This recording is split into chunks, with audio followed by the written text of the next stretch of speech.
বিএনপির লোকগুলো তারা দ্বন্দ্ব সংঘাতে জড়িয়ে পড়েছে, জামাতের লোকগুলো দ্বন্দ্ব সংঘাতের জন্য হাত পাকাচ্ছে যেখানে যেখানে তাদের সামর্থ্য আছে, আর আওয়ামী লীগের লোকজন তারা ভোট দিতে, সমর্থন দিতে, নির্বাচনে কোনো কাজেই তারা যোগদান করতে পারছে না। যে প্রার্থীর পক্ষে যাচ্ছে তার প্রতিপক্ষ থানা পুলিশকে ব্যবহার করে তাদেরকে মাঠ ছাড়া করে ফেলছে। এই হলো মাঠের রিয়ালিটি। ফলে ওই যে যেটা বললাম যে আমরা এখন যে জোয়ারটা দেখছি তারেক রহমান সাহেবের অফিস কেন্দ্রিক, এটা ৬-৭ দিন থাকবে। তো ৬-৭ দিন থাকার পরে মানে এই যে লোকজন দেখা করতে যাচ্ছে, তাদের যে আগ্রহ, উৎসাহ, উদ্দীপনা সবকিছু, আফটার 7 days, বড় জোর ২ সপ্তাহ পরে তার অবস্থা হবে জাস্ট লাইক মির্জা ফখরুল সাহেবের মতো অথবা সালাউদ্দিন সাহেবের মতো। এর বাইরে তারেক রহমান সাহেবের যে social attraction and influence not more than 1% higher, এর বেশি হবে না।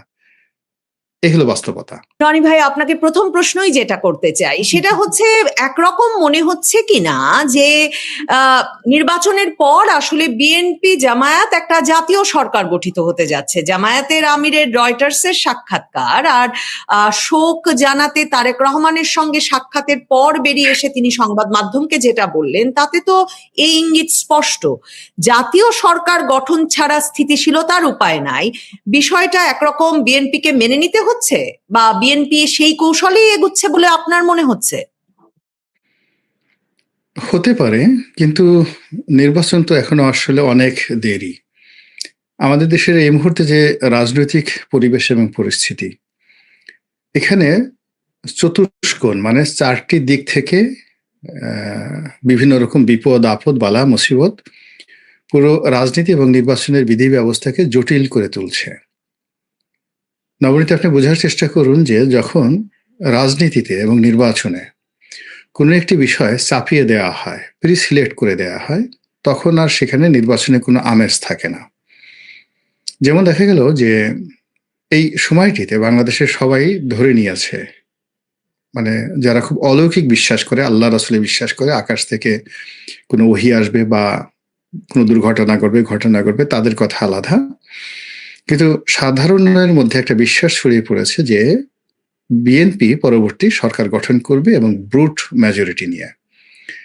দ্বিতীয়ত, তারেক রহমান সাহেব দেশের প্রধানমন্ত্রী, এবং এটা ছড়িয়ে পড়ার সঙ্গে সঙ্গে রাষ্ট্রীয় যে প্রোটোকল এবং জনগণের আশা, আকাঙ্ক্ষা, আগ্রহ, এই পুরোটাই এখন যমুনাকে বাদ দিয়ে তারেক রহমান সাহেবের অফিসকে কেন্দ্র করে এই জিনিসটা আবর্তিত হচ্ছে। এটা বর্তমান যারা সরকার চালাচ্ছেন তারা একটা পক্ষ, তাদের জন্য রীতিমতো অবমাননাকর। বাংলাদেশে ডক্টর মোহাম্মদ ইউনূস আছেন কিনা, যমুনা নামে কোনো একটা হাউজ আছে কিনা, সরকারের কোনো একটা ক্ষমতা আছে কিনা, এটা টলটল করে কাঁপছে।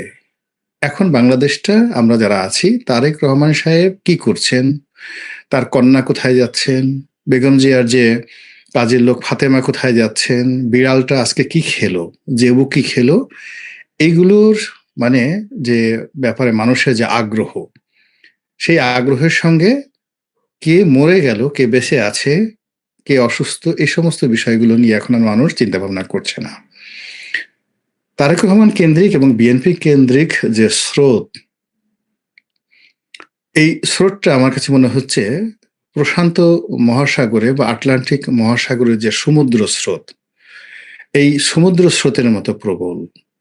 সমস্ত মানুষ দলে দলে সেখানে যাচ্ছে, মনে হয় যে ওখানে গেলেই মানুষের মুক্তি মিলবে, ওখানে গেলে মানুষ আকাশের চাঁদ ফিরে পাবে, তার নিরাপত্তা, তার ভবিষ্যতের স্থিতি, সবকিছু। ব্যবসায়ীরা, ধর্ম বিশারদরা, ছাত্র নেতারা, রাজনীতিবিদরা সবাই মিলে সেখানে দলে দলে যাচ্ছে। কেউ কৌশল করছেন, কেউ ওসিলা করছেন, কেউ ভিক্ষুকের মতো দাঁড়িয়ে থেকে তারেক রহমান সাহেবের সাহায্য প্রার্থনা করছেন। উনি শুধু একটু হাসছেন, কথা বলছেন, বা ওই যে তার ভবনের মধ্যে ঢুকতে পারছেন, এটাই সে জীবনের এই মুহূর্তে মনে করছে তার সবচেয়ে বড় প্রাপ্তি। যারা জান্নাতের টিকিট বিক্রি করতো তারা বলতেছে টিকিট আপাতত রাখো, বন্ধ রাখো, টিকিট কয়েকদিন পরে বিক্রি করো, আগে বিএনপির চেয়ারপারসনের যে কার্যালয় আছে ওই কার্যালয়ে ঢুকার একটা টিকিট আগে ম্যানেজ করো, তারপরে দেখা যাবে। আর কিন্তু এরকম এই যে একটা হঠাৎ করে যে একটা পরিবর্তন, এই পরিবর্তনটা রাজনীতির জন্য লক্ষণ ভালো নয়। গত 15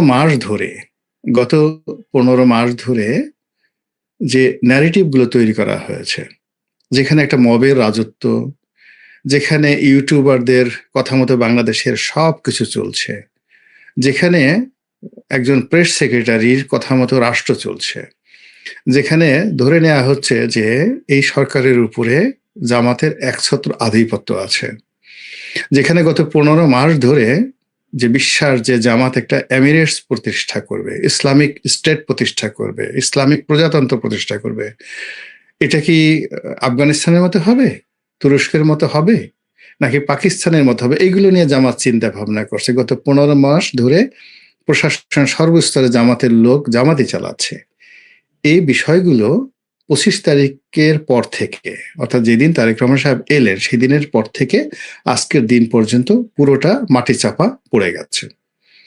এখন যারা মাটি চাপা পড়ে রনি গেছে, ভাই, সেটা কি আপনাকে বিস্মিত করে? কারণ এটা তো মানে তারেক রহমান শেষ পর্যন্ত সকল বাধা সরিয়ে ফিরতে পারবেন কিনা সেটা যেমন উনিও নভেম্বরের শেষ পর্যন্ত জানতেন না, সেটা নিয়ে আমাদের সকলেরই হয়তো মানে নানা রকম ব্যাখ্যা বিশ্লেষণ সন্দেহ ছিল, কিন্তু উনি ফিরলে যে একটা জনস্রোত তৈরি হবে সেটা যেমন প্রত্যাশিত ছিল, তেমনি আপনি যেটা বলছেন যে একটা মবের রাজত্ব, একটা এসব থেকে মুক্তি দিতে পারবেন তারেক রহমানের সরকার, সে প্রত্যাশাটা উনি তৈরি করতে পেরেছেন। সেটাও কি খুব বিস্ময়কর? মানে উনি এসে বলেছেন আমি শান্তি চাই, শান্তি চাই, শান্তি চাই।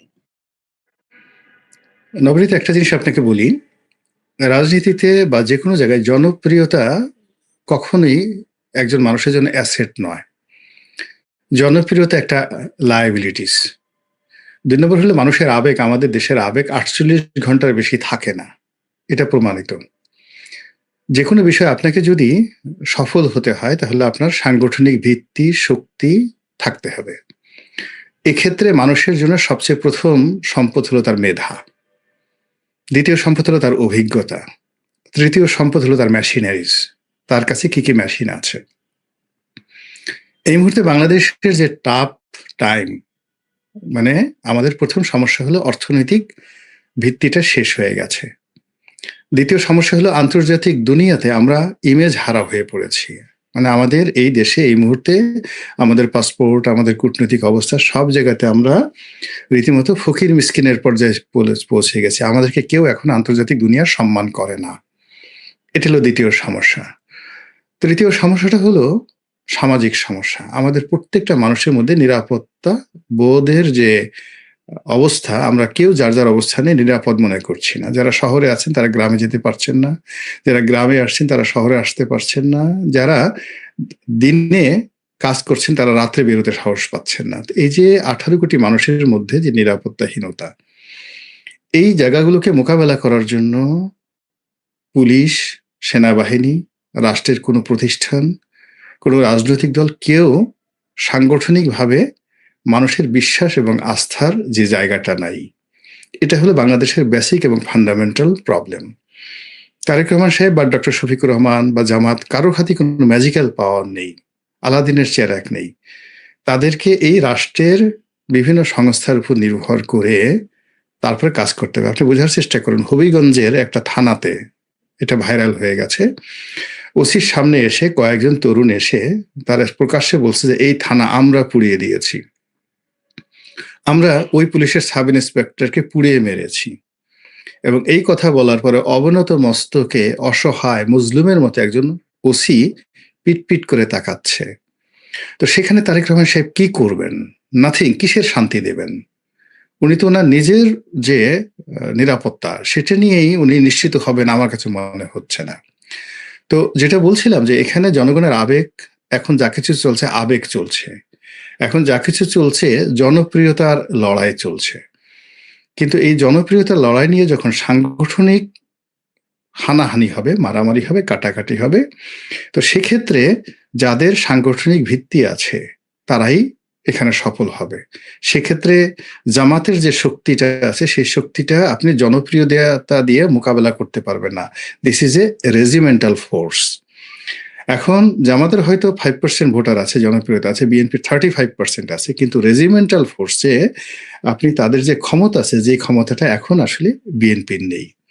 দ্বিতীয় যে রেজিমেন্টাল ফোর্স, সেটা হলো আপনি পতিত স্বৈরাচার বলেন, আওয়ামী লীগ বলেন, তাদেরও একটা রেজিমেন্টাল ফোর্স আছে, এবং সেই রেজিমেন্টাল ফোর্সটা গত 15টা বছরে দে আর ওয়েল ট্রেন্ড মানুষকে অত্যাচার করা, মানুষকে ভয় দেখানো এবং সমাজ নিয়ন্ত্রণ করার জন্য তারা সিদ্ধহস্ত, তাদের অর্থ আছে, সবকিছু আছে। তো এই যে প্রতিটি পক্ষ, এই পক্ষগুলো অপেক্ষা করছে যে কোনো একটা দুর্ঘটনা ঘটার, যে কোনো একটা অস্থির অবস্থা, যে কোনো একটা পরিবেশ পরিস্থিতির জন্য তারা অপেক্ষা করছে, যা কিনা আমাদের পুরো জাতির যে সেফটি অ্যান্ড সিকিউরিটি, স্ট্যাবিলিটি, এই জিনিসগুলোকে হুমকির মধ্যে রেখেছে। ফলে আমরা যা কিছু দেখছি নির্বাচন, এটা হলো যে আপনার কি রান্না হচ্ছে ডাজ নট ম্যাটার, কিন্তু দূর থেকে আপনি ধোঁয়া দেখছেন, আপনি কিছু ঘ্রাণ পাচ্ছেন, এইরকম একটা পরিবেশে আপনি এটা প্রেডিক্ট করলেন যে ওখানে কিছু একটা রান্না হচ্ছে, কুকিং হচ্ছে। কিন্তু সত্যিকার অর্থে যে আসলে নির্বাচনটা হবে, হচ্ছে, নির্বাচনের পর একটা শান্তি আসবে, সুন্দর একটি সরকার পরিচালিত হবে, জাতীয় সরকার গঠিত হবে, সবাই সবার সঙ্গে মিলেমিশে থাকবে, আমরা এই বাংলাদেশে বসে এখনো পর্যন্ত এটার যে কোনো বাস্তব যে ভিত্তি, এই বাস্তব ভিত্তি আমি দেখতে পাচ্ছি না। কিন্তু আশাবাদী হতে পারেন। তারপরে আপনি ডে টু ডে, যেমন যেদিন হাদি মারা গেলেন সেদিন তো মনে হলো কিয়ামত হয়ে গেছে, যেদিন হাদির জানাজা হলো সেদিন মনে হলো যে এর সাথে বাংলাদেশ আর বড় জানাজা হতে পারে না, যেদিন বেগম জিয়ার জানাজা হলো সেদিন মনে হলো যে কিয়ামত পর্যন্ত এর চেয়ে বড় জানাজা হবে না, এটা পৃথিবীর সবচেয়ে বড় জানাজা। কেউ তো বলছে এটার সঙ্গে বিএনপি যারা লোকজন আছে, মক্কা মদিনা তো এরকম জামাত হয় না। তো এখন এই যে দেখুন প্রতিদিনই ন্যারেটিভ গুলো পরিবর্তন হয়ে যাচ্ছে এবং একটা ঢেউ এসে আর একটা ঢেউকে তাড়িয়ে দিচ্ছে। তো কাজেই এই যে তারেক রহমান সাহেবকে নিয়ে যা কিছু হচ্ছে, এটা স্লো অ্যান্ড স্টেডি, এবং এটার যেটা সাস্টেনেবিলিটি অ্যান্ড কনসিস্টেন্সি, ধারাবাহিকতা এবং স্থায়িত্ব, এবং এটা একটা ফ্রুটফুল কনক্লুশন, এটার কোনো নজির হবে না, এই মুহূর্তে হবে না। তারেক রহমান সাহেবের এই পুরো বিষয়, বাংলাদেশের রাজনীতি, মাঠে ময়দানে তার অবস্থা এবং পুরো সংগঠনের উপর তার যে একছত্র আধিপত্য, এটা প্রতিষ্ঠা করতেই 1 থেকে 1.5 বছর 2 বছর সময় লাগবে। এর আগে যদি তিনি প্রধানমন্ত্রী হয়ে যান, এর আগে যদি যাকে বলা হয় তিনি সংসদের নেতা হয়ে যান, এর আগে যদি সবকিছু তার অধীনে হয়ে যায়, মানে হয় কি আপনি আনএক্সপেক্টেড অ্যান্ড ইম্যাচিউরড ওয়েতে যদি হঠাৎ করে আপনি কোনো একটা জিনিস পেয়ে যান, মেয়েদের ক্ষেত্রে দেখা গেল যে একটা ইম্যাচিউরড বেবি তার জন্য লায়াবিলিটিস হয়ে যায়, পুরুষের জন্য দেখা গেল কোনো পরিশ্রম ছাড়া হঠাৎ করে তিনি একটা পদ পেলেন, পদবি পেলেন, কতগুলো টাকা পেলেন, আউট অফ হিজ ইমাজিনেশন, এটা যে কোনো একটা পুরুষের জন্য এটা ভীষণ রকম লায়াবিলিটিস হয়ে যায়। আমি এখন বাংলাদেশে বসে যা কিছু করতে পারছি না, কোনো পরিশ্রমই করিনি, কিন্তু আপনি আমাকে একটা পদ পদবি দিয়ে বসলেন কেবলই মাত্র জনগণ জনপ্রিয়তার কারণে বা কোনো একটা কারণে, ওটা আমার জন্য একটা ভীষণ লায়াবিলিটিস হয়ে যাবে। সংগঠনের শক্তির দিক থেকে আপনি তো স্পষ্ট করেই বললেন যে আপনি মনে করেন যে বিএনপির চেয়ে জামায়াতে ইসলামী অনেক বেশি সাংগঠনিক শক্তি এবং শৃঙ্খলার মধ্যে আছে। মানে আগস্টের পর থেকে, রনি ভাই আপনাকে কি বলবো, আপনিও তো বিএনপির রাজনীতিও করলেন কিছুদিন এবং তারেক রহমানের অনুরোধেই আপনি বিএনপির রাজনীতিতেও যোগ দিয়েছিলেন, 2018-তে নির্বাচনও করেছিলেন। তো আমি আপনাকে ওই প্রশ্নটা করতে চাই যে সাংগঠনিকভাবে তো বিএনপির অবস্থা আসলেই সুশৃঙ্খল বলবার কোনো উপায় নাই। মানে মনোনয়ন নিয়ে মন কষাকষিটা এমন অবস্থায় পৌঁছেছে, ধরেন রুমিন ফারহানার মতো তারকা নেত্রী, তিনি তো স্পষ্ট করে সংবাদ মাধ্যমকে বলছেন যে খালেদা জিয়া পক্ষের উনি, নতুন নেতৃত্ব উনাকে দলে জায়গা দিতে পারছে না। আপনার যে আসনটা রনি ভাই, পটুয়াখালী 3 না, মানে নুরুল হক নুরুকে মনোনয়ন দিল বিএনপি থেকে, তারেক রহমান সেই অক্টোবর থেকেই উনাকে বলে রাখলেন যে উনাকেই সমর্থন দিতে হবে গণ অধিকার পরিষদ নেতা ভিপি নুরুকে। কিন্তু একজন ছাত্র দলের মানে ভীষণ ডেডিকেটেড নেতা হাসান মামুন কিন্তু ওই জায়গায় এক রাত আটকে রেখে নুরুকে শেষ পর্যন্ত সেনাবাহিনী উদ্ধার করে আনতে হলো। এখন উনাকেও বিএনপি বহিষ্কার করেছে। তো এরকম তো অনেক নেতার নাম আমরা জানি না। সারা দেশে 7 থেকে 8 হাজার বহিষ্কার হয়েছে। এখন আসনে আসনে সমস্যা আছে। খালেদা জিয়ার মৃত্যুর আগেও কিন্তু রাস্তায় মিছিল হচ্ছিল, টায়ার পোড়ানো হচ্ছিল, আগুন দেওয়া হচ্ছিল। এটা সামাল দেবেন কি করে? আসলেই তো তারেক রহমান এই ঘটনা সামাল দেবেন কি করে? এখানে মূল ব্যাপার হলো, যেমন আমার ব্যাপারে আমি একটু আপনাকে ক্লিয়ার করি। যেমন আমার এতদিন পর্যন্ত আমার একটা ধারণা ছিল যে আমার মনোনয়ন হয়তো তারেক রহমান সাহেব দিয়েছেন, কারণ আমার আসলে বিএনপি কারোর সঙ্গে 2018 সনের আগে ওরকম মানে টকশো থেকে যে পরিচয়টা হয় ওটাই ছিল। এর বাইরে ব্যক্তিগতভাবে রাজনীতির বিষয় নিয়ে কখনো আলোচনা হয়নি। আমি খুব সাধারণত ঘর কোনো মানুষ। আওয়ামী লীগ করতাম, ছাত্রলীগ করেছি আগে। এর বাইরে আমার আসলে চিন্তা চেতনা কখনো যেত না। তো বিএনপি থেকে যখন একজন সাংবাদিক আমাকে টেলিফোন করলেন ইত্তেফাকের সালেহ নামে, যে আপনাকে মনোনয়ন দেওয়া হবে, আপনি কি রাজি কিনা? তো আমি 2 দিন 3 দিন চিন্তা ভাবনা করলাম। পরে যখন তারা বারবার পুশ করলো আমি গেলাম এবং আমি শুধু মনোনয়নটা নিয়ে আসলাম। তো দল যেহেতু তারেক রহমান সাহেব চালাচ্ছেন, আমার ধারণা ছিল যে উনার গ্রিন সিগন্যালে বা উনার যাকে বলা হয় অনুমতিতে আমার মনোনয়ন হয়েছে এবং ওই বিশ্বাসটি আমার ছিল। তো পরবর্তীতে তারেক রহমান সাহেবের সঙ্গে আমার আসলে ওই মনোনয়ন পাওয়ার আগে কোনোদিন কথাবার্তা হয়নি। 2019 সনের পরে আমাদের মধ্যে যে কয়বারই কথাবার্তা হয়েছে, আমি ওই অনেকটা কৃতজ্ঞতা নিয়ে ঠিক ওইভাবে আমার কাছে মনে হয়েছে যে উনি আমাকে মনোনয়ন দিয়েছেন। তো উনি আমাকে প্রথম সাক্ষাৎকারই আমার সঙ্গে যখন টেলিফোনে কথা হলো না, উনি বললেন যে, "রনি ভাই, আপনি তো ওখানে খুব ভালো ছিলেন। ওখানে আওয়ামী লীগের খুব ভালো পর্যায়ে ছিলেন। আপনি এলেন কেন?" তো ইট ওয়াজ এ সারপ্রাইজিং কোয়েশ্চেন ফর মি। তা আমি অনেকটা থতমত খেয়ে গেলাম, যে আমি বললাম যে, "আপনারা ডেকেছেন তাই আমি এসেছি।" এই পর্যন্ত। তারপরে আমরা অন্যান্য কথাবার্তা বললাম। তো এভাবে প্রায় 4 বছর চলে গেল। তো সেই সালেহ সাহেবের সঙ্গে আমার এটিএন নিউজের একটা অনুষ্ঠানে দেখা হলো এই মাস 4 আগে, মাস 3 আগে। তখন তিনি বললেন যে, "আপনাকে যে হঠাৎ করে মনোনয়ন দেওয়া হয়েছে, এটা মির্জা ফখরুল সাহেব করেছেন। মির্জা ফখরুল সাহেব করেছেন, এটা তারেক রহমান সাহেবের সঙ্গে আলোচনা করা হয়নি। এজন্য আসলে উনি খুব রাগ করেছেন। এই বিষয়টা নিয়ে মির্জা ফখরুল সাহেবের সঙ্গে উনি খুব অভিমান করেছেন, রাগ করেছেন যে এরকম একটা মনোনয়ন দিলেন, আমার সাথে তো এই বিষয় নিয়ে কোনো আলোচনা করেননি।" এখন আমার মনে হচ্ছে যে যেহেতু ওই সালেহ সাহেবই আমাকে টেলিফোন করে কিন্তু নিয়েছিলেন, তো তিনি যখন বললেন সালেহ তখন শিবলি সাহেব, একজন সালেহ শিবলি সাহেব আজকে কিন্তু প্রেস সচিব হয়েছেন তারেক রহমান। না, উনি না। ইত্তেফাকে আছেন, অস্ট্রেলিয়া থাকেন, সিনিয়র সাংবাদিক, আইন বিষয়গুলো দেখেন আরকি, ইত্তেফাকে আছেন। তো উনি যখন বললেন তখন আমার কাছে মনে হলো যে হয়তো বেগম জিয়ার আমার ব্যাপারে একটা দুর্বলতা ছিল। উনি আমাকে খুব পছন্দ করতেন সেই 2012 সন থেকে। উনি একাধিকবার সেই পাপিয়ার মাধ্যমে, উনার অন্য যারা আপনজনের মাধ্যমে উনি চেয়েছিলেন যে আমি উনাকে নিয়ে একটা লেখাও লিখেছিলাম, স্বপ্নলোকের কল্পযুগে বেগম জিয়ার রাজনীতি।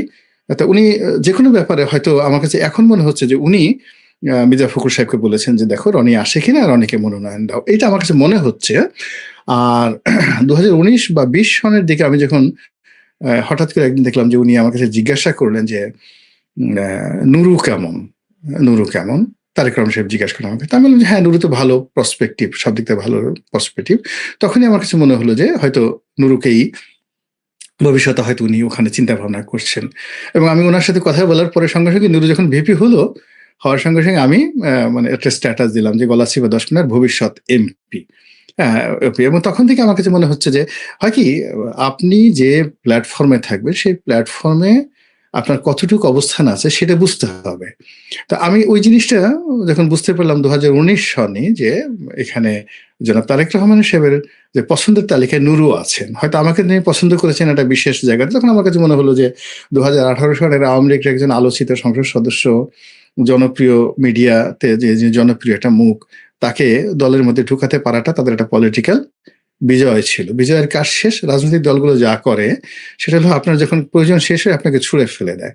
তো সেক্ষেত্রে হয়তো আমি I took it very easily. আপনিও রুমিনের মতো, রুমিন ফারহানের মতো একই ইঙ্গিত দিচ্ছেন যে খালেদা জিয়ার পছন্দ বিএনপিতে আর তারেক রহমানের পছন্দ আলাদা ছিল। কারণ আপনার মতো 2018-তে আমরাও কিন্তু সংবাদ মাধ্যম থেকে জানতাম সব মনোনয়ন লন্ডনে হয়েছে। কিন্তু এখন আপনি যখন বলছেন তখন মনে হচ্ছে আপনাকে যখন স্বাগত জানানো হলো দলে, তখনও কিন্তু মির্জা ফখরুল ইসলাম আলমগীর বলেছিলেন যে খালেদা জিয়া ভীষণ উৎসাহিত বোধ করছেন যে আপনি দলে এসেছেন, আপনার জন্য বিশেষভাবে শুভেচ্ছা, ওগুলোও সংবাদপত্রে তখন খবর হয়েছিল।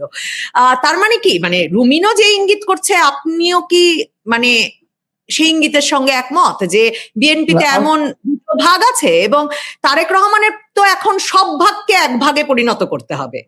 না, প্রথমত হলো যে রুমিন তো ওই দলটার সঙ্গে একেবারে সাংগঠনিকভাবে জড়িত। She has a huge contribution. কিন্তু আমার হলো কি যে আমি যেটা দেখলাম যে 2018 সনের পরে দল আমাকে কয়েকটি অনুষ্ঠানে দাওয়াত করলো, বিশেষ করে বরিশালের বিভিন্ন অনুষ্ঠানে। তো আমি দেখলাম যে এখানে আওয়ামী লীগ থেকে যেহেতু আমি আসছি, তো আমি দলের যারা নেতৃবৃন্দ তাদেরকে বললাম যে আমি যদি সেখানে যাই আমাকে তো ডাইরেক্ট গুলি করবে আওয়ামী লীগের লোকজন। দ্বিতীয়ত হলো যে আমাকে দেখার সঙ্গে সঙ্গেই ওদের একটা রাগ হবে, গোস্সা হবে। ফলে আপনারা শুধু আমার জন্য অনুষ্ঠানই করতে পারবেন না। বেটার হলো যে আমি যেটা পারি, লেখালেখি পারি, টকশো পারি, এখানে আমি যতটা পারি আপনাকে সাপোর্ট দিয়ে যাই। কিন্তু যখন আমি তৃণমূলে যাব, ওটা ছাত্রলীগ, যুবলীগ তাদেরকে একটা মানে ক্রধান্বিত করবে। তো যার জন্য আমি কিন্তু আসলে কোনো সাংগঠনিকভাবে এই এখন পর্যন্ত বিএনপির কোনো পদ পদবিতে নেই এবং কোনো সাংগঠনিক কর্মকাণ্ডে আমি কোনোদিন যাইনি। তাদের শুধু একটা ওই যে মিডিয়া উইংস আছে, যেটা কি যেন একটা নাম, তো ওখানের একটা দুটো মিটিংয়ে আমি গিয়েছি।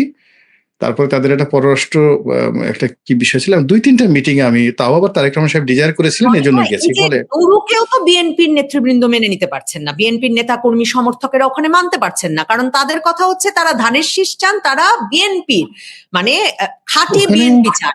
রুমিনকেও ধরেন অনেকে ওখানে খাঁটি বিএনপি মনে করে না। সবচেয়ে বড় সমস্যা বিএনপির যেটা হচ্ছে, আন্দালিব রহমান পার্থ ভোলায় গিয়ে কিন্তু দাঁড়াতে পারছেন না, তার বাবার সিট, হ্যাঁ, উনি ওখানে গিয়ে দাঁড়াতে পারছেন না। মানে কাউকে আসলে বিএনপির নেতা কর্মীরা তাদের লোক মনে করবেন কিনা সে একটা সংকট। মানে আর অন্যদিকে সংকট হচ্ছে মনোনয়ন প্রত্যাশী আর মনোনয়ন প্রাপ্তদের মধ্যে একটা মিলমিশ করা। তারেক রহমানের সামনে তো নির্বাচনের আগে বড় চ্যালেঞ্জ। হ্যাঁ, এটা আছে। বিএনপি হয় কি, আমি ঢোকার পরে যেটা দেখলাম যে এই দলটা আওয়ামী লীগের চেয়েও ভীষণ রকম কনজারভেটিভ। যেমন আওয়ামী লীগে আমি তো পটুয়াখালীতে প্রার্থী ছিলাম না, আমি প্রার্থী ছিলাম ফরিদপুরে। তো আমাকে যখন পটুয়াখালীতে দেওয়া হলো, তো তারা প্রথমে একটু এদিক ওদিক করলো, কিন্তু পরবর্তীতে পুরো সংগঠন আমার পিছনে নেমে গেল। তারা ওই কমান্ডিং জাস্ট জামাতের মতো রেজিমেন্টেড আমার পিছনে নেমে গেল 18 সনে। 2 নম্বর হলো যে বিএনপিতে যখন আমি 18 সনে গেলাম, আমি গিয়ে দেখলাম যে এখানে 3টি গ্রুপ। আর যেহেতু আমি সদ্য সাবেক সংসদ সদস্য ছিলাম, তো ওখানে আমারও লোকজন ছিল। ফলে আমাকে আসলে ওখানে বাধা দেওয়ার মতো সাংগঠনিক ক্ষমতা, ফাইন্যান্সিয়াল অবস্থা মোটেও বিএনপির ছিল না, যেটা নুরুকে বাধা দেওয়ার ক্ষমতা আছে। বিএনপির ওখানে যারা আছে তারা নুরুর চেয়ে শত শত গুণ সুপিরিয়র। কিন্তু ওখানে আমি বা 2018 সনে আমার যে অবস্থা ছিল, বা টিল নাও, আমার পরিবার আছে, আর এখানে অর্থনৈতিক সংগতি, নিজেদের কর্মী বাহিনী আছে। তো সেটা যদি আমার না থাকতো, তাহলে আমাকে ওখানে মোটামুটি মাথার চুল কামিয়ে ঘোল ঢেলে সেই 2018 সনে আমাকে ওখান থেকে বিএনপি লোকে বিদায় করে দিত, আওয়ামী লীগের লোকের বিদায় করার দরকার। ওখানে বিএনপির অত্যন্ত শক্তিশালী 3টি গ্রুপ গত সেই 25-26 বছর ধরে ওখানে দ্বন্দ্ব সংঘাত করছে। 2 নম্বর হলো যে ওখানে বিএনপির সাকুল্যে ভোট আছে 60 থেকে 65,000 নুরুর ওই সিটে। কিন্তু আপনাকে যদি জয়লাভ করতে হয় 1,10,000 থেকে 15,000 ভোট লাগবে। এজন্য আওয়ামী লীগের ভোট, জামাতের ভোট, তারপর অন্যান্য ভোট ছাড়া ওখানে বিএনপির প্রার্থী জয়লাভ করতে পারবে না। এটাই হলো ওখানকার বাস্তবতা। ওখানে যদি আওয়ামী লীগের ভোটাররা না আসে আর বিএনপির ভোট যদি 2 ভাগ হয়ে যায়, মানে এবং নুরু এবং মামুনের মধ্যে যদি গন্ডগোল হয়ে যায়, সেখানে জামাতের ওখানে ভোট আছে 30,000, আর ওখানে যাকে বলা হয় চরমনের ভোট আছে 30,000, 60,000 ভোট। তা 60,000 ভোট যদি একক প্রার্থী দেয়, আর বিএনপির ভোট আছে 65,000, সেটা যদি অর্ধেক হয়ে যায়, তাহলে ওখানে দেখা গেলে নুরু এবং হাসান মামুন দুজনেরই কপাল পুড়তে পারে। এটা বলা যায় না যদি ইলেকশন সেখানে ঠিক মতো ফেয়ার হয়। এখানে আওয়ামী লীগের বিভিন্ন জায়গাতে দেখা গেল যে স্বতন্ত্র প্রার্থী অনেক জায়গায় দাঁড়িয়েছে, আওয়ামী লীগের লোকজন নামার চেষ্টা করছে, কিন্তু বিএনপির প্রার্থী আবার করছে কি, আওয়ামী লীগের লোকদেরকে আবার থানা পুলিশ দিয়ে ব্যাপকভাবে ধরিয়ে দিচ্ছে। যেমন দেখা গেল যে আমি যদি এখানে স্বতন্ত্র প্রার্থী হতাম, কথাতে এখানে আওয়ামী লীগের সব লোক কিন্তু নেমে আসতো। কিন্তু সমস্যাটা হতো, নেমে আসার সঙ্গে সঙ্গে এই অল্প সময়ের মধ্যে 8-10 হাজার লোক মানে মামলা হয়ে যেত, গ্রেপ্তার করা হতো 2-3 হাজার, এবং বাকি লোক পালিয়ে যেত। তো এই অবস্থাটা কিন্তু সারা বাংলাদেশের সব জায়গায় ঘটছে। অর্থাৎ দেখা গেল যে যেখানে বিএনপির প্রার্থী অথবা তার অপোনেন্ট প্রার্থী আওয়ামী লীগের ভোটারদেরকে যারা মাঠে নামাতে চাচ্ছে, তারা পারছে না। তারা থানা পুলিশ ব্যবহার করে, মানে 2018 এবং 24-এ যে প্রশাসন যে ভূমিকা পালন করেছে, ঠিক সেম ঘটনা এখন সারা বাংলাদেশের 300টি সংসদীয় আসনে হচ্ছে। অর্থাৎ ধরুন আপনি বিএনপির প্রার্থী, এখন আপনি আওয়ামী লীগের লোককে নামাতে চাচ্ছেন, কিন্তু আপনার প্রতিদ্বন্দ্বী প্রার্থী তারা থানাকে ইনফ্লুয়েন্স করে আওয়ামী লীগের লোকদেরকে গ্রেপ্তার করাচ্ছে, ফলে আপনি ভোটার করতে পাচ্ছেন না। ফলে পুরো মাঠে যে এখন যা কিছু বলেন সেটা হলো প্রার্থী কেন্দ্রিক মারামারি, কাটাকাটি, হানাহানি, এগুলো আমরা দেখছি। কিন্তু ভোটার কেন্দ্রিক যে একটা উৎসবের আমেজ, এটা হচ্ছে না। বিএনপির লোকগুলো তারা দ্বন্দ্ব সংঘাতে জড়িয়ে পড়েছে, জামাতের লোকগুলো দ্বন্দ্ব সংঘাতের জন্য হাত পাকাচ্ছে যেখানে যেখানে তাদের সামর্থ্য আছে, আর আওয়ামী লীগের লোকজন তারা ভোট দিতে, সমর্থন দিতে, নির্বাচনে কোনো কাজেই তারা যোগদান করতে পারছে না। যে প্রার্থীর পক্ষে যাচ্ছে তার প্রতিপক্ষ থানা পুলিশকে ব্যবহার করে তাদেরকে মাঠ ছাড়া করে ফেলছে। এই হলো মাঠের রিয়ালিটি। ফলে ওই যে যেটা বললাম যে আমরা এখন যে জোয়ারটা দেখছি তারেক রহমান সাহেবের অফিস কেন্দ্রিক, এটা ৬-৭ দিন থাকবে। তো ৬-৭ দিন থাকার পরে মানে এই যে লোকজন দেখা করতে যাচ্ছে, তাদের যে আগ্রহ, উৎসাহ, উদ্দীপনা সবকিছু, আফটার 7 days, বড় জোর 2 সপ্তাহ পরে তার অবস্থা হবে জাস্ট লাইক মির্জা ফখরুল সাহেবের মতো অথবা সালাউদ্দিন সাহেবের মতো। এর বাইরে তারেক রহমান সাহেবের যে social attraction and influence not more than 1% higher, এর বেশি হবে না। এই হলো বাস্তবতা। তো তাহলে তো বিএনপির নির্বাচনে দেখেন এরকম জরিপও কিন্তু হয়েছে। প্রথম আলো জরিপে বিএনপি জামায়াতের থেকে অনেক এগিয়ে ছিল, কিন্তু সম্ভবত আইআর এর জরিপ চাই আপনি মনে করে দেখেন রনি ভাই, যে শিরোনাম হলো মাত্র 4% পার্থক্য বিএনপি আর জামায়াতের ভোটে। তাহলে আওয়ামী লীগের ভোটাররা কি আসলে ভোট দিতে পারবেন? মানে আওয়ামী লীগের ভোটাররা ভোট দিতে না আসলে ভোটের ফলাফল কোন দিকে যাবে সেটা একটা সমীকরণের ফ্যাক্টর হবে বলে আপনি বলছেন। আর জামায়াতে ইসলামী বিএনপি কেউই শেষ পর্যন্ত নির্বাচনে একক সংখ্যাগরিষ্ঠতা পাবে না সেটা বুঝেই কি জাতীয় সরকারে একমত হচ্ছে? ওই জাতীয় সরকারের প্রশ্নটাই কিন্তু আপনি এখনো স্পষ্ট উত্তর দেন নাই যে সেটাই একটা ভবিষ্যৎ কিনা। আমি আসলে ওই আপনার সাথে কথা বলতে গেলে খুব ইলাবোরেট হয়ে যায় সবগুলো কথা, মানে এডিটোরিয়াল হয়ে যায়, এটা পয়েন্টিভ হয় না। প্রথমত জাতীয় সরকার সম্পর্কে আগে বলি যে এখনো পর্যন্ত জাতীয় সরকার গঠন করার যে কোনো রকম পরিবেশ পরিস্থিতি মাঠে নেই, যেটি তারেক রহমান সাহেব প্রথমে বলেছিলেন, জামাতে বলেছিলেন 1 বছর আগে। এই 1 বছরের সময়ের মধ্যে রাজনৈতিক দলগুলোর মধ্যে বিভেদ, বিসংবাদ এত বেশি হয়েছে। এখন জামাত বন্ধুত্ব করার জন্য মানে বিএনপির পরিবর্তে আওয়ামী লীগকে নিরাপদ মনে করছে, আবার বিএনপিও বন্ধুত্ব করার জন্য জামাতের পরিবর্তে আওয়ামী লীগকে নিরাপদ মনে করছে। এটা হলো বাস্তবতা, মাঠের হলো এই অবস্থা। তো সেখানে জামাতের আমিরের সঙ্গে বা জামাতের সঙ্গে অতীতের মতো একটা জাতীয় সরকার হবে, এটার সম্ভাবনা জিরো, একেবারে জিরো। ফলে এটা আমার কাছে মনে হচ্ছে না জাতীয় সরকার হবে এখানে নামকাও আসতে মানে উইদাউট জামাত। আবার জামাত যদি এখানে জয়লাভ করে জাতীয় সরকার হবে উইদাউট বিএনপি, বাকি সবাইকে নেবে। তারা দরকার হলে রাম শাম যদু মধু, এমনকি আপনাকে নবনীতাকে ডেকে এনে তথ্যমন্ত্রী বানিয়ে দিয়ে বলবো যে দেখো আমরা কত উদার। জামাত বলবো যে আমরা নবনীতিকা চৌধুরীকে তাকে আমরা তথ্যমন্ত্রী বানিয়েছি, এটা আমাদের জাতীয় সরকার, কিন্তু নট বিএনপি রুমিন ফারহানাকে তারা নেবে না। এটা আপনি লিখে রাখেন। তো এই হলো জাতীয় সরকারের বিষয়ে হলো আমার মতামত। দ্বিতীয় যে প্রশ্নটা করেছিলেন, আর একটা প্রশ্ন কি করেছিলেন আপনি?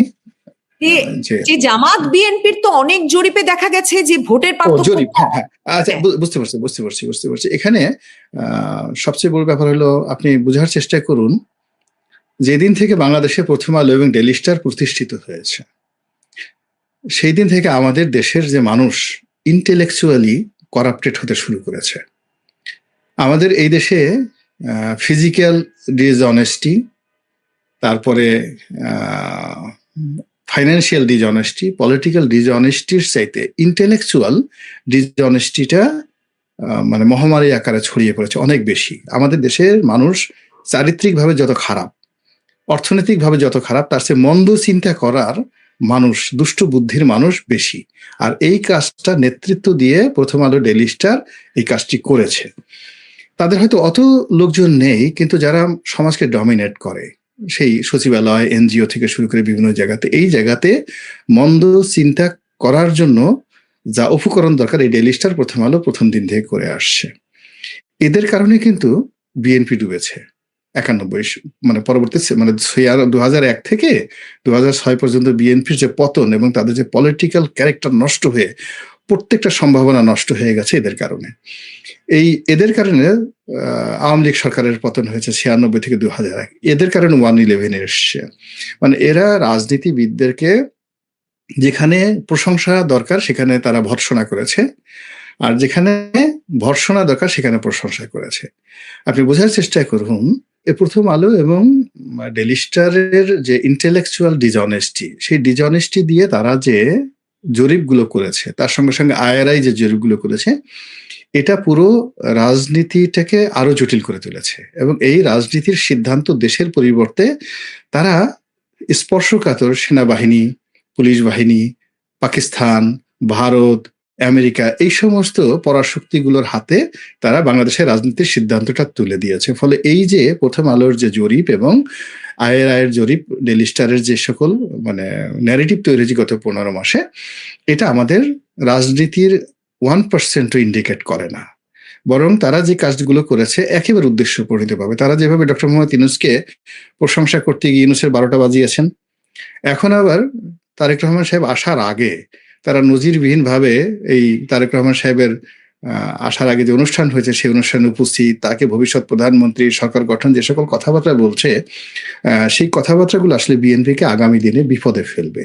এবং তারা যে কাজগুলো করে যাচ্ছে, টোটাল এই রাজনীতির ময়দানে যত বেশি অনিশ্চয়তা থাকবে, রাজনীতিবিদরা যত বেশি ক্যারেক্টার হারিয়ে ফেলবে, ততই এদের মানে যাকে বলা হয় এক ধরনের একটা আনন্দ আছে না, ওটাকে আমি ওই শব্দটা উচ্চারণ করতে পারছি না, এরকম ইন্টেলেকচুয়াল লেভেলে আমাদের এই বাংলাদেশে যারা লোকজন আছে তারা খুবই খারাপ, ভীষণ রকম বাজে চরিত্রের লোক এই সমাজে হয়ে গেছে। ফলে কোন একটি সরকারকে, রাজনৈতিক দলকে, সিভিল সোসাইটিকে গাইড করার জন্য ইন্টেলেকচুয়ালি অনেস্ট যে একটা সোসাইটি পশ্চিমা দুনিয়াতে থাকে, ইভেন ভারতে আছে, ইভেন পাকিস্তানে আছে, শ্রীলঙ্কাতে তো খুবই ভালো অবস্থায় আছে, ওটা বাংলাদেশে শূন্য, একেবারে জিরো।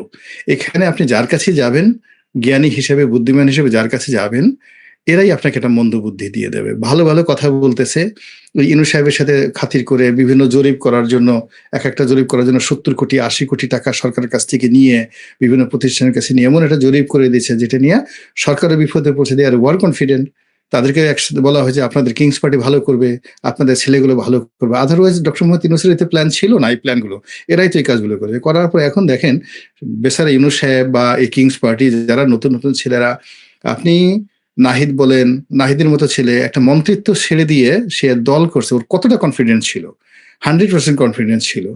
আপনি আসিফ মাহমুদ সজীব ভুঁইয়া, তার যে ভাবসাব ছিল, সে তো মনে করছে যে আগামীতে সে প্রধানমন্ত্রী হবে, নাহিদ প্রধানমন্ত্রী হবে।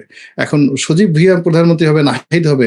এই যে সমাজের যারা ইন্টেলেকচুয়ালি করাপ্টেড লোক, এই করাপ্টেড লোকগুলো এদেরকে বুদ্ধি দিয়ে, এদের মাথাগুলো পচিয়ে দিয়ে এদেরকে আজকে যেভাবে একেবারে মানে জনরোষের মুখোমুখি ফেলে দিয়েছে, ঠিক একইভাবে তারেক রহমান সাহেব এবং বিএনপিকে নিয়ে এখন যখন প্রথম আলো বা অন্যান্য যারা বাড়াবাড়ি করেছে, এবং জামাতের কথা চিন্তা করে দেখেন, জামাতকে যেভাবে ওভার রেটিং করা হয়েছে, এই বিভিন্ন ইউটিউবাররা, বিভিন্ন সংবাদপত্র, তারপরে আমাদের দেশের তথাকথিত ইন্টেলেকচুয়াল জামাতকে গত 15 মাসে ওভার রেটিং করেছে।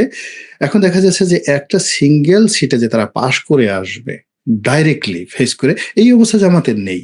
তো কাজে এরকম একটা অনিশ্চিত অবস্থার মধ্যে আপনি এই যে জরিপের ফলাফল, যে সেটা যেই করুক না কেন, সেটার উপর ভিত্তি করে আমাদের কোনো রাজনীতি এখন পরিচালিত হচ্ছে না, বরং রাজনীতির প্রতিটি অঙ্গনে এভরিডে এখানে সবাই চাচ্ছে, যারা মাঠে আছে তারা আসলে প্রতিযোগিতা করতে চাচ্ছে না, তারা মনে মনে বলছে যে ইস, যদি সেই 2014 মতো বিনা প্রতিদ্বন্দ্বিতা হয়ে যেতে পারতাম, না জানি কত ভালো হতো। এটা তাদের ফার্স্ট চয়েস।